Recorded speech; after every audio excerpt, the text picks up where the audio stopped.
So we've known for a while now that Jedi Fallen Order is getting a sequel. A few months ago, EA confirmed Fallen Order will be the first in a series of games. This one was called Star Wars Jedi Fallen Order, and the next will be called Star Wars Jedi something something. The running theme here is Jedi. Respawn, the developers who created Fallen Order, have also hired more staff for their Star Wars team. It's 100% locked in. The next Jedi game will release in the next few years. It's happening. But there's a lot of questions to be answered about what the second game will be about. Will Cal even be the main character you play as? And what needs to improve? There's a lot. Although Fallen Order did so much right and sold more copies than EA even predicted, there are a few things that need changing, improving, upgrading, developing for the second game. Gameplay elements such as customization, story development, lightsabers, force powers, and more. We don't just want another Fallen Order. We want something bigger and better, an evolved version that takes things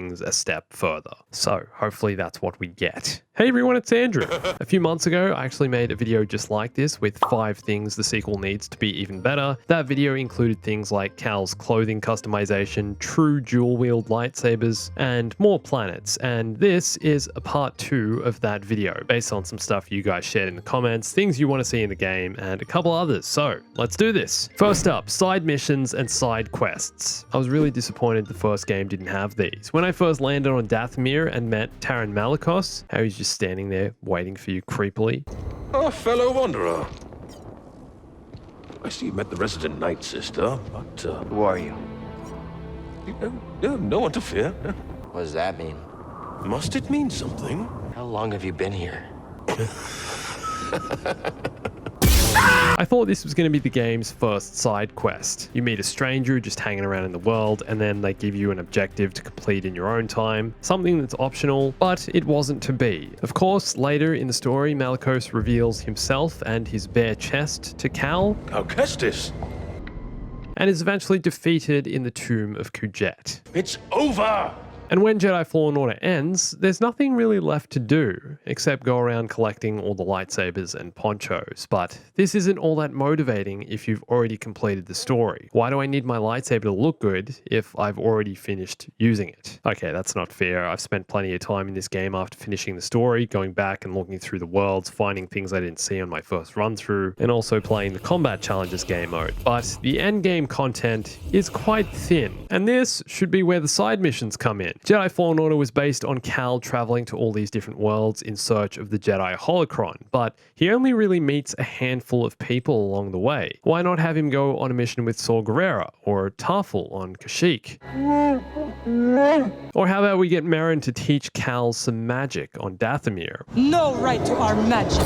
That's magic spelt with a CK as well, because, you know, needs to be different from phony magicians doing card tricks. Different kind of magic here. I feel like there's a lot of room to grow here, and introducing side missions for the game would give it more depth and a larger end game. I want more reasons to stick around, more reasons to explore these planets, more reasons to spend more time traversing these worlds and questing my way through the galaxy. I wonder if creating side missions sparks an issue with canon and continuity in Star Wars, because everything in Jedi Fallen Order is official Star Wars canon and written specifically with that in mind. The writers and producers at both Respawn and Lucasfilm have to be cautious that each story element introduced fits within the broader Star Wars narrative. Writing one main story is much easier than writing a main story and several smaller side stories to go with it, but I'm sure they could make it work. It's Lucasfilm, for Pete's sake. Okay, next, Force powers. Jedi Fallen Order gives you control of 3 main Force abilities: Force Push, Force Pull, and Force Slow.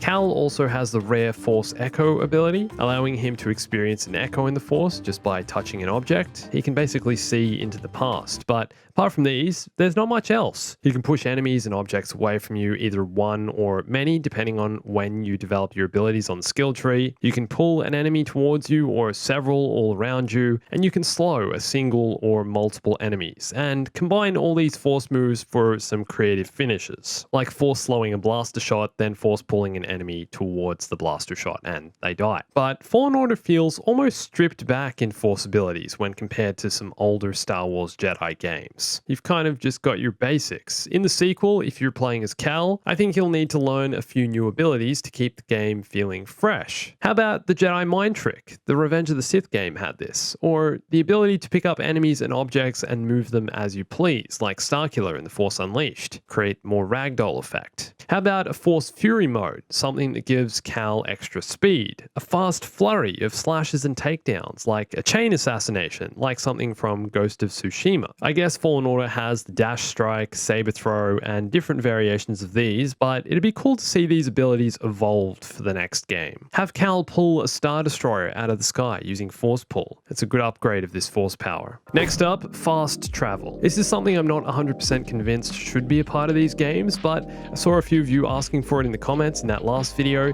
The ability to travel between different meditation points. Dark Souls had this. This is one of the games that heavily influenced Fallen Order. You could jump to different bonfires around different parts of the map, but Fallen Order makes you manually travel between planets and locations. There is no fast travel. And this is an intentional choice. The developers want you to have to walk your way through the worlds and make the planets feel almost like puzzles. Fallen Order gets referred to as a Metroidvania style of game in which progression can be linear, but you'll be retracing your steps to unlock areas of the map you previously couldn't access because you were limited by abilities in progression. Some Metroidvania games do have fast travel and some don't, but I think the decision to implement fast travel into the second game will have to do with its world design. If the worlds are larger, if there are more planets, if it takes more of an open world approach and is less dungeony, then I think fast travel is almost essential. But if worlds are similar in size to the first game, then I'm happy with no fast travel. I like that you're forced to work out platforming and kind of have to re-figure out where to go on each map each time you visit. If you want to get to one of the specific tombs, say to find another lightsaber part, then you have to actually go there. There's no easy way around it. As far as we know, the Jedi don't know how to teleport, so neither can Cal. He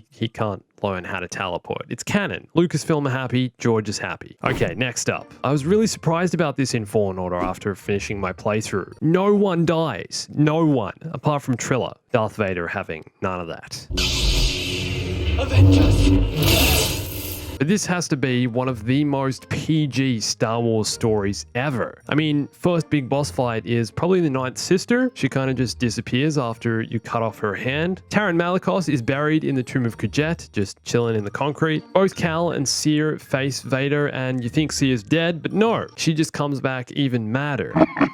Cal gets stabbed. Okay, this is the moment where I was like, all right, finally. Obviously Vader's gonna kill him here, but no! Survives the stab and then saves Seer. And he's fine, like nothing happened. So Seer, Grease, Merrin, and Cal all survive, which means they want us to feel more connected to these characters in the second game to then kill them off one by one. And it'll be heartbreaking. It's gonna crush us emotionally. I'm gonna feel it, and that's good storytelling. But I guess Yoda and Obi-Wan weren't the only Jedi to survive Order 66. But there's very few others left. We've got Kanan, Ahsoka, who I know isn't really a Jedi. Then we get Ezra. He's still lost somewhere in the unknown regions. And don't forget about our girl Yaddle. After she gave birth to baby Yoda, she disappeared again. Maybe Grease's wish will come true. He has a crush on her, you know. And also Quinlan Voss. So I guess there's a chance Cal could survive all this, but come on, man. He's got to go down, take the fall. And if he doesn't, he at least needs to lose a couple friends along the way. I mean, Seer needs to die at some stage. The mentor always dies. Think about it. Qui-Gon, Obi-Wan, Yoda, Luke,